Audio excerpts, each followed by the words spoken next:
Thank you very much. Well, there are steps each of us can take to prevent traumatic back, neck, and head injuries if we're involved in an accident. And prevention is the key here. Dr. Jeffrey Stinson is here to share that information with us. He's good to come in. Thank you very much for being here. Well, thank you. Go ahead. Sorry. You tell me if there are actually ways that you can lessen it, because this is a huge problem for a lot of people. Absolutely. The first thing that you need to do, the #1 cause of accidents is texting and driving. So anybody should avoid texting and driving. You should avoid putting makeup on. You should avoid shaving when you're going to work in the morning. Distractions. Distractions, yeah. Absolutely. Yeah. The second thing you need to do is wear your seat belt. Seat belts provide reduce the risk of serious injury by 42%, and yet hardly anybody uses them.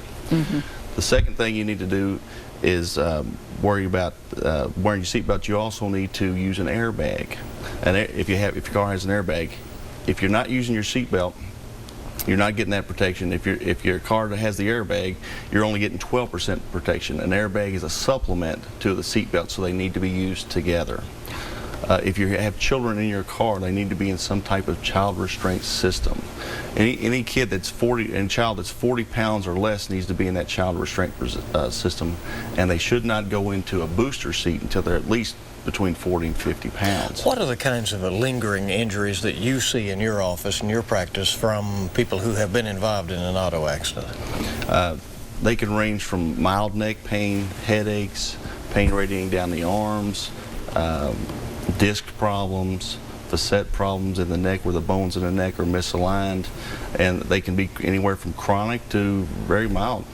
Generally, what's the process when somebody comes in and says, I'm having these problems? Do you start with x-rays, or where do you start? The first place you start, you got to have a thorough evaluation to see what's injured. Would you need an x-ray from there? It would depend on what you present with. And, you know, if somebody is in an accident and maybe they feel like, well, they're not that badly hurt or whatever, would you advise them to go ahead and be checked out? Yes, yes. Sometimes people come into the office weeks later after having these minor impacts, but they tend to have a lot of damage done to their neck, and the quicker that you can start treating it, the better your result that you're going to have. Where are you located, your office? We're at the corner of Nicholasville Road and Alumni. Right across from the football stadium. DrJeffreyStinson.com with more information on your website. Thanks for being here. We're back in a moment. You're watching the Fox 56 Morning Edition.